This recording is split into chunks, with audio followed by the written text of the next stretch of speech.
Okay. Hey, everybody. Welcome back to another episode of the Dimension Fold podcast and YouTube. I know it's been a while. I've been off gallivanting around the country and actually made it to New York City this summer, which was sort of a dream for me. Never been there before. Um, so today we have another world traveler joining us, and this is Ben Fox. He is the founder of a website called shepherd.com. And I'll get him to tell us what that's all about. But I met Ben through using his website and just kind of got to know Ben a little bit, and just he was such a great guy that I just wanted to have him come on the show. So it's a little bit different from some of our usual topics. We're I don't know. We may or may not get into anything weird or whatever, but we'll see what happens.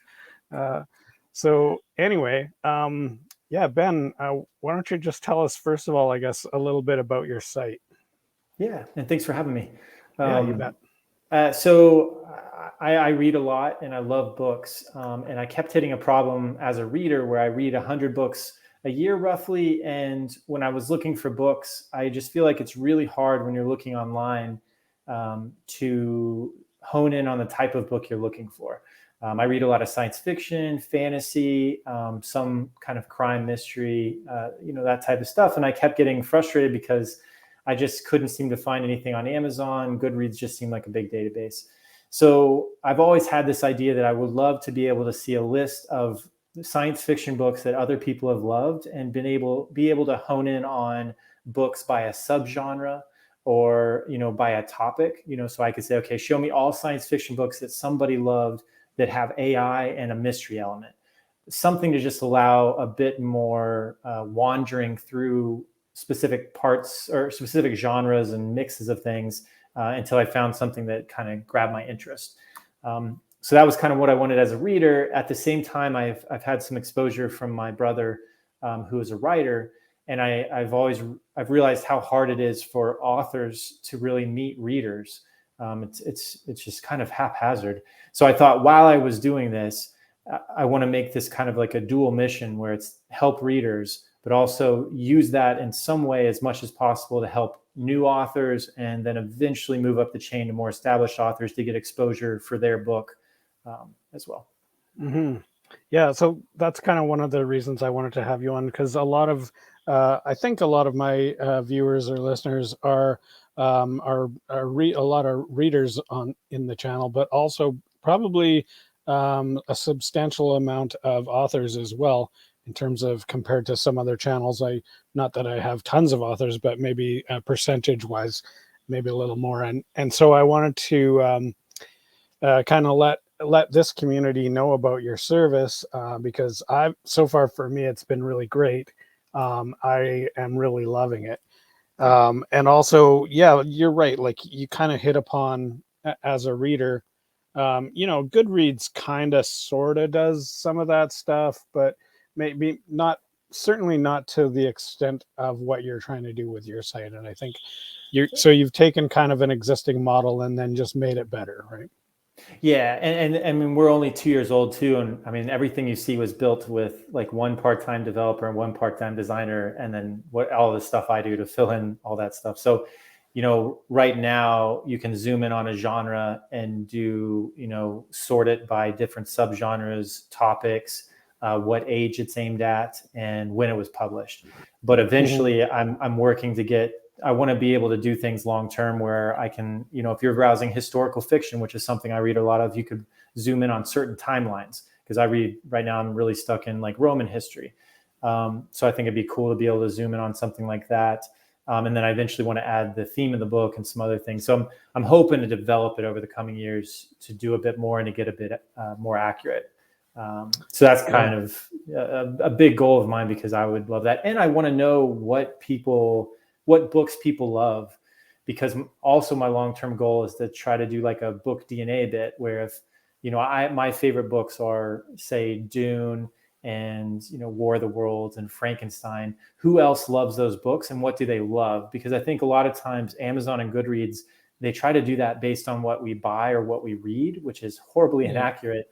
I want to know what's your favorite thing. Right. Yeah. Just because I bought a book didn't mean I even finished it necessarily. Yeah. Yeah. Yeah. I think that's a really great concept. Like, I've been reading a couple of sci-fi books by this guy, Adrian Tchaikovsky, and he gets into these really amazing themes where it's like the different ways of like communication between different species, like alien species, right? And it's like, oh, this is really sweet. Like, I wonder if there's other books like with the same kind of concept, right? And I can't think of any other way to really find that kind of information out. Yeah, and we're not there yet. Like we can do, we've got some stuff. Like if you go to his book on our site, maybe another author made a list of like the best sci-fi books with incredible approaches to language or something like that. Or you know, like maybe you'll get that. But long term, as we collect more of these human associations, and then we can get some user data in there, it's going to take a while. Is I'm hoping then that eventually, like our books like section will allow you to do more of that as well. So if you go to the books like section for that book, eventually, you know, over the next couple of years, you'll be able to filter, sort, and see some of those things, and hopefully isolate why you like the book, and then still with a healthy dose of serendipity.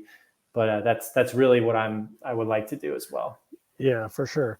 Well, yeah, you helped me set up a page for my book, The Enuma Elish, and it's got like, I think the title was something like best and craziest Sumerian mythology books or something like that. And so you know, it's got a little write up for my book, but it's also got here are my top 5 books that are similar, like so on the same kind of concepts, and also why I'm recommending them. So yeah, it's this whole recommendation thing is going to be like a big kind of a game changer in terms of being able to help readers find their next reads.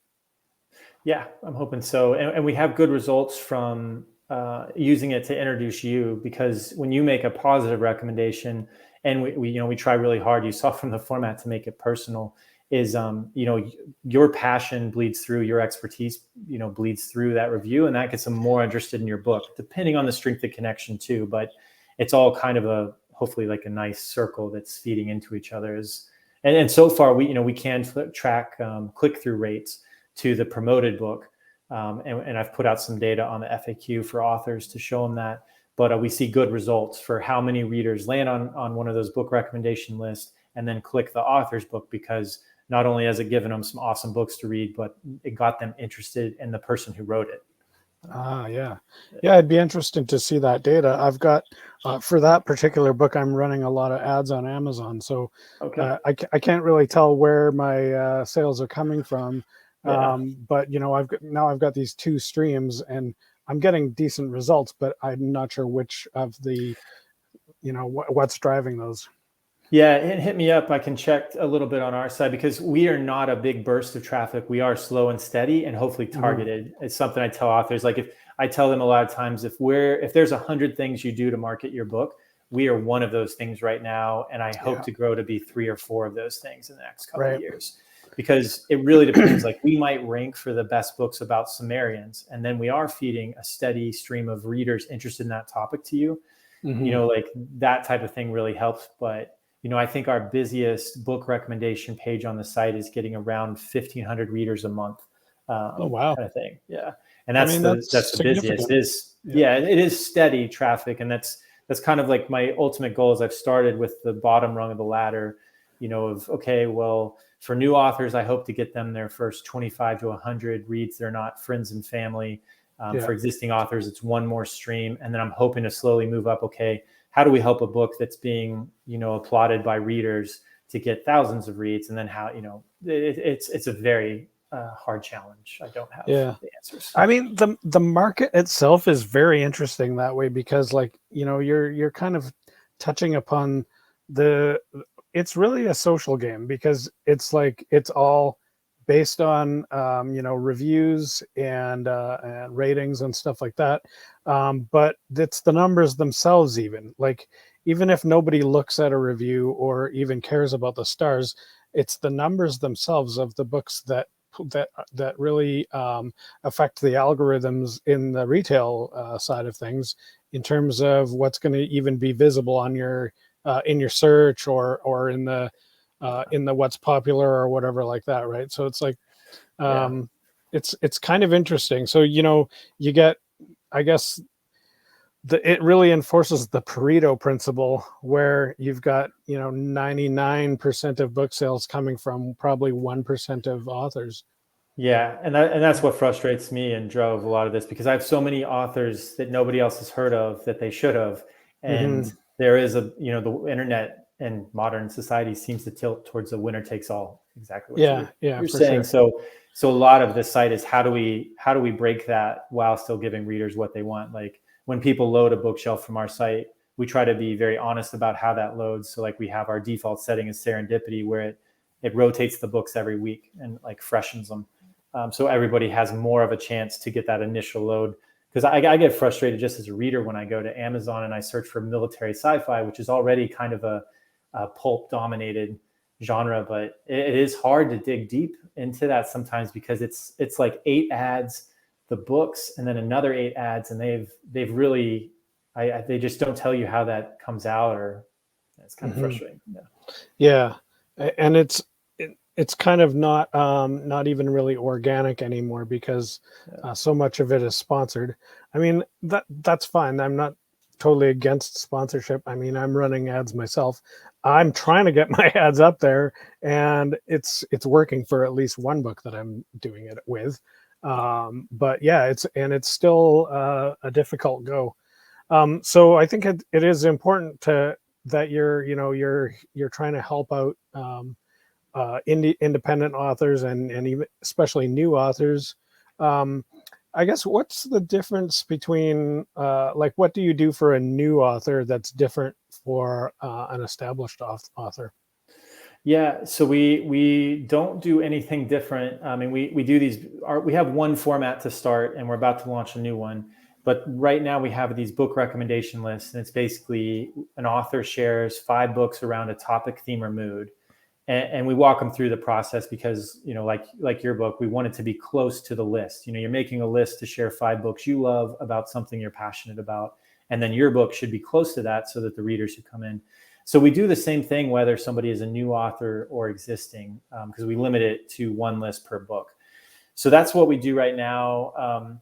We're launching a new format, which is the favorite 3 reads of the year in October, which is any author, once again, new book or old book, can choose their favorite 3 reads of the year, and then their book is featured alongside it. That won't be as targeted, of course, but it still is part. I can talk a little about our long-term plan there. But the other thing that is coming towards probably late October is a new book launch program.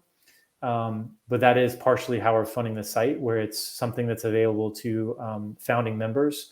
We charge $50 a year to help us build this, if you want. And one of the perks we give away is that they get 1 free book launch per year. And with that, we will basically make a targeted ad that looks very similar to the other book results, but says sponsored by very clearly. And we'll place their book in different spots around the site, but still within the same, so if you have a cozy mystery that you're selling, it would show up on the cozy mystery bookshelf. Maybe every 4 books, there's a small sponsored one. So that's Mhm. that's kind of what we're working on through the end of the year. Right. So on that note, to any authors that are listening or watching today, do definitely check out the site, and I would encourage you to become a founding member. I've done it, and I find it was incredibly worthwhile, in terms of the value that I'm getting for promoting my book. Not only just the fact of being able to support this site, which I think is really fantastic. But even if I wasn't wanting to do that, and if I was entirely being selfish, for $50 a year, you get this beautiful landing page, and Yeah. honestly, it's a lot better than some of the other programs that I've invested $100 or even $200 in, and had far less results. So yeah, definitely worth checking out. Thank you. Yeah. What else? Is there anything you want to add there? Yeah, I should mention what I'm trying to do for authors long term is one is like give them free ways to get close to the readers most likely to be interested in their book.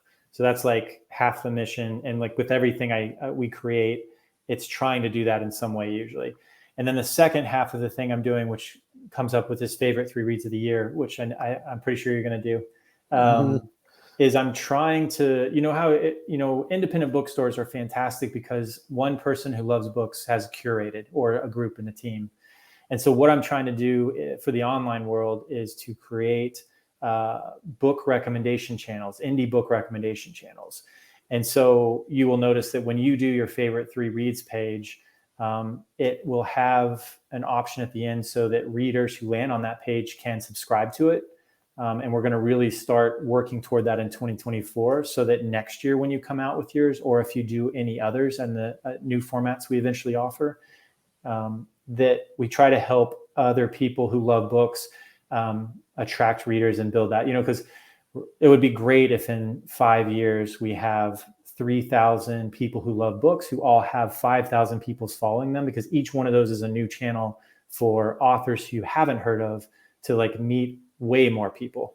Right. So that's a big part of my mission, because social media like TikTok has been great right now for people. But what happens with social media is they give you lots of free exposure, and then at some point they stop and all your posts go nowhere unless you're paying for ads. And I want to stop that nonsense. So a lot of what we do is we give you a platform where you can meet readers, engage in them, and we do the email and web functionality while we still push people to your newsletter, to your website, or anything else, your podcast, any of that type of stuff. So those are kind of the 2 big goals for authors that I am going to be working on for the next,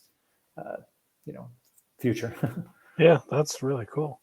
And I think I saw that you had a new, well, maybe it wasn't new, but it wasn't, I just noticed it. Correct me if I'm wrong, but I think I saw some like links to an online independent bookstore. Yeah, bookshop.org is who we try to push before Amazon. Yeah. Right. Yeah, and so bookshop.org is pretty cool. Like I was using it for a little while a couple of years ago, but my site just wasn't generating much traffic.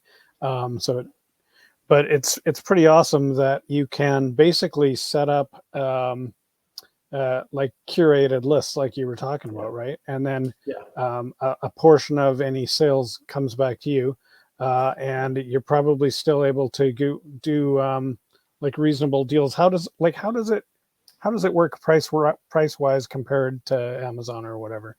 Yeah, so it's only print right now, and so it is a bit more usually, but usually it's pretty close, I think, on like paperback, hardback. But I believe they're working soon towards audiobook. They're not sure, I think, what they're doing yet with digital, because that's a very hard one with the Kindle situation. But it's pretty close. I think it might be $1 or $2 more sometimes. Yeah, I think. Well, when I was doing it, I think. Well, I guess it comes down to how the author or the publisher, I suppose, does the listing, because they're setting the retail price on their end. Oh, I don't. Yeah, is that definitely yeah, now that I'm thinking about it, because I used to set up my stuff on Ingram, and it would pull into Bookshop, and so I usually tried to set it so it was the same as Amazon, but not everybody is necessarily going to do it that way. It does cost more to go that route for sure, because it's sort of mostly set up for like a brick and mortar situation, and you're going to get most of the retailers, they need to cover their costs and also make a little bit of a profit as well. So there's a lot more overhead. Yeah, and one thing authors can do is, of course, sign up as an affiliate for the books that their own books they're referring, because that does give you a 10% revenue as an affiliate too. So that can be on top of your royalties, of course, which is Oh a yeah. nice way to stack those, because physical bookstores get a 30% cut, because it's been, it's really good for indie bookstores to try to help them get online. But yeah, it can work well too. Well, a lot of them are a 55% actually.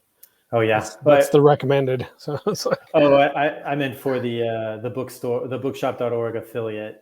oh, okay, yeah. Yeah, because like the physical bookstores who don't have a good website will just send people to bookshop.org or whatever. Yeah. Right. Okay. Yeah, there's a lot to keep track of when you're publishing. Yeah. It's like, I know a lot of authors who are um, basically, well, I know a lot of authors who do self-publish, but a lot of them are like, oh, I wish I didn't have to do all this or keep track of all this stuff. It's tough, and then you got the marketing on top of all that too. So, anything that we can do to help indie authors make their life easier, I think is applaudable, and you're doing a really fine job of this stuff. Oh, thanks. Okay, so why the name? Why Shepherd? Yeah. So I had bought the domain name like years and years ago, because I got a good deal on it, and I really liked the brand it evoked, and so when I had used it for a previous project that didn't work out. COVID smashed it, and then I realized like I wanted to do this, and I thought I found a good angle to do something for readers and authors. And so I thought it would kind of work because the authors and the community is kind of shepherding people to new books. And regardless, I felt like, okay, even if it's got some, it's a strong brand. So even if I can build it up over the coming years, I kind of liked the feel of it. It's usually a very welcoming, I don't know, kind feel. It's nothing religious or anything like that. I liked it. I weirdly also own pilgrimage.com and some others that I've just, bought since I was a internet nerd way back in the day. Oh yeah. Yeah, well, that's funny because that's what happened to me as well. Like I bought Dimension Fold and I was like, what is Dimension Fold? I don't know, but it's a really cool word. I set up a website, and at first I was like, what is this? What does it do? I had no idea.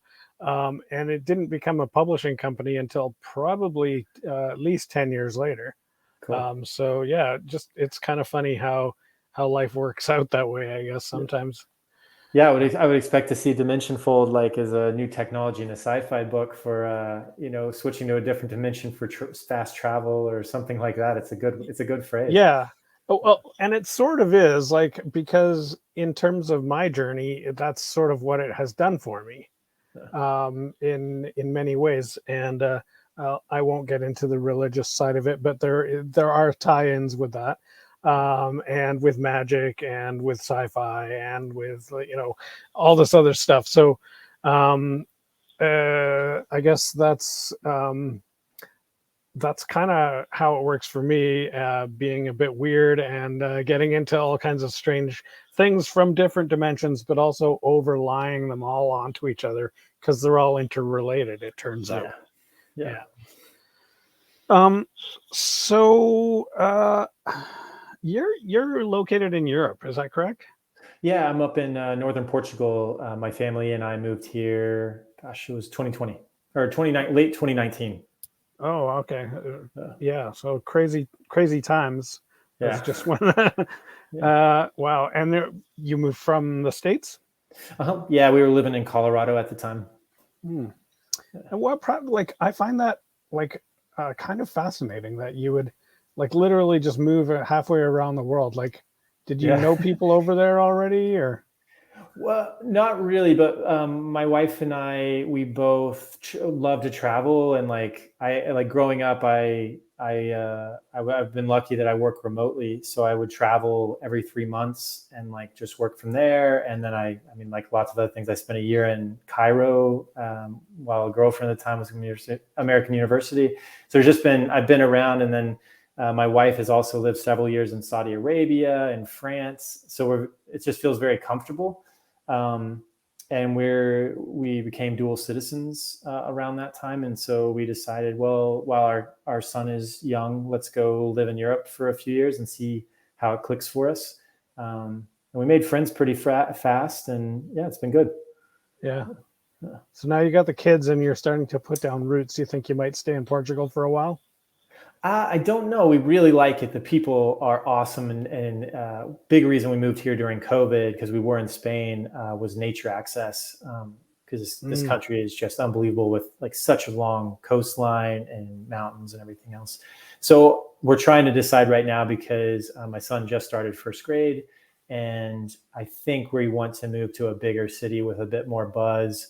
And my wife is looking to maybe go back to work, so we're trying to figure that out. So ask me in 6 or 7 months, because we're kind of like trying to figure that out right now. Okay, cool. So I've already got I've been thinking about a couple of other authors that I want to hook you guys up with, or hook them up with you, I guess, or whatever. Because I guess that's the thing, is like you are always looking for more authors to come on board.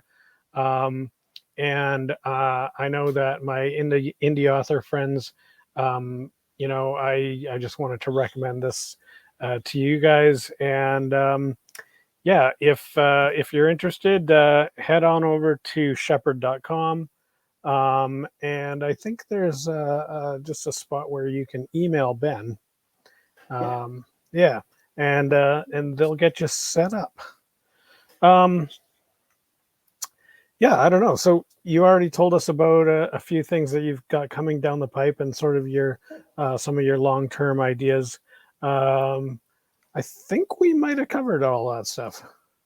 Yeah. Is there anything else? Yeah. I'll mention too, the favorite books of the year. If anybody wants to, if any authors want to take part, I pasted in. I guess that's the. I don't think I can paste in, but I can share that later. Here, put it in the chat. Maybe I think I can.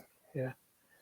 I don't think it'll let me, but yeah. Okay. Well, I'll email it to me, and I'll stick it under in the comments. Okay.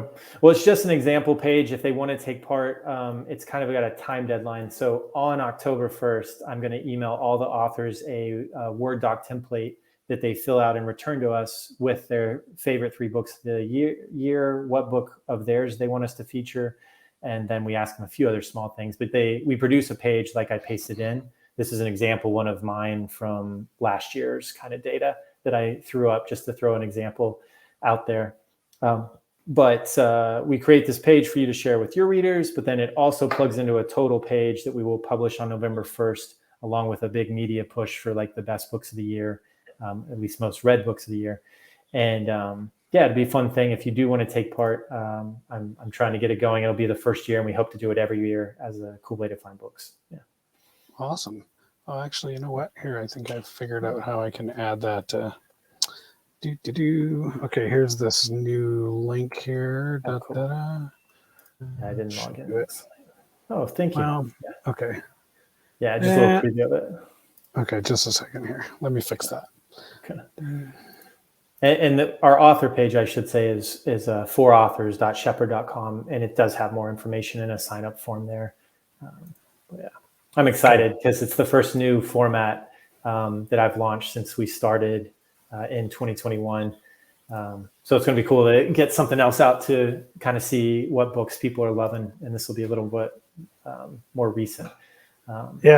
That's cool. I mean, this also kind of excites me because I'm a developer myself. I have my own website and a couple other things on the go with that, and it's like, always just sort of exciting to learn the new technologies and whatever, because I started doing websites a long time ago, and then I didn't do any for quite a long time. And so next time I wanted to do one, the tech's all different, and I'm like, I don't even know what I'm doing anymore. So yeah, I get the need to hire a full-time developer for sure. And I guess is there anything we can do to help you in terms of meeting those kind of goals? Like, are you looking for recommendations for people to hire at this point, or? No, because we're not meeting our cost yet. Like my goal is to kind of be financially sustainable by December 2024. A lot of this, I'm funding on my savings, and authors are helping, and then we have affiliate and advertising revenue. And there's a big page in the FAQ that has like a detailed breakdown of the business model if anybody's interested.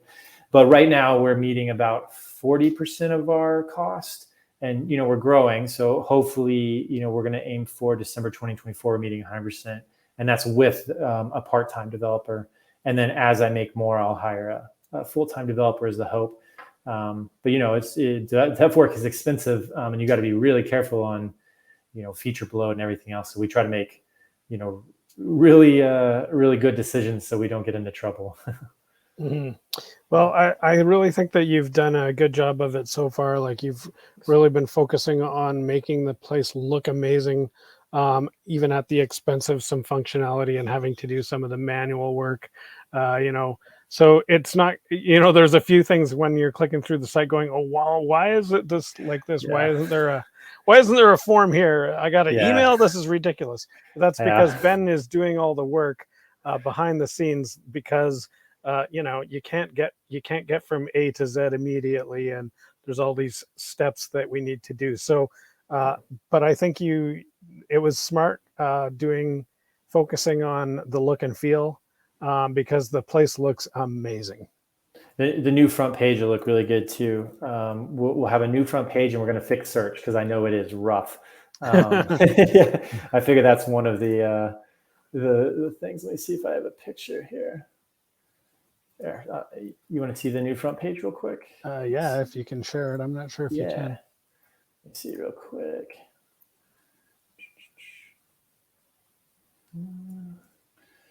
I'm not sure if I can let you share your screen though. Yeah, it seemed like I have to log in, but let me see if this is it. Yeah, we're going to start working on this in November, December, so that we can get genres in search. We don't even have genres in search yet, because that was actually a weirdly hard technical problem. Here, I'll just paste it, and you can see it's a very long preview URL, but at least you can see it's pretty. I've shared it online a few times, but it is coming very soon. It's our front page right now is kind of our second placeholder that was incrementally better than the first one, and this one is kind of going to be the last one for a while, hopefully, to get people where they want to go. Nice. Yeah. Yeah, I'm not seeing that. Oh, here it is. Okay. Here we go. Okay, let's see if I can.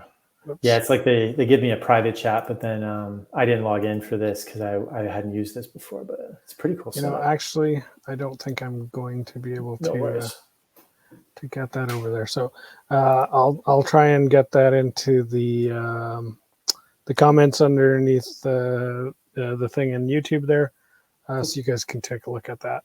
But yeah, meanwhile, the site already looks great, and we've got more features coming down the pipe.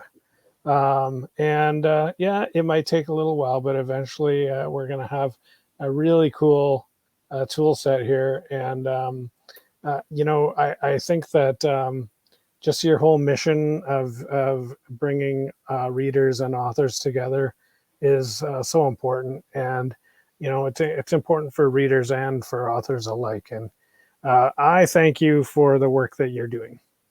Thank you. And yeah, I think that is about all that we wanted to cover today. Cool. So thanks for coming on the show, Ben.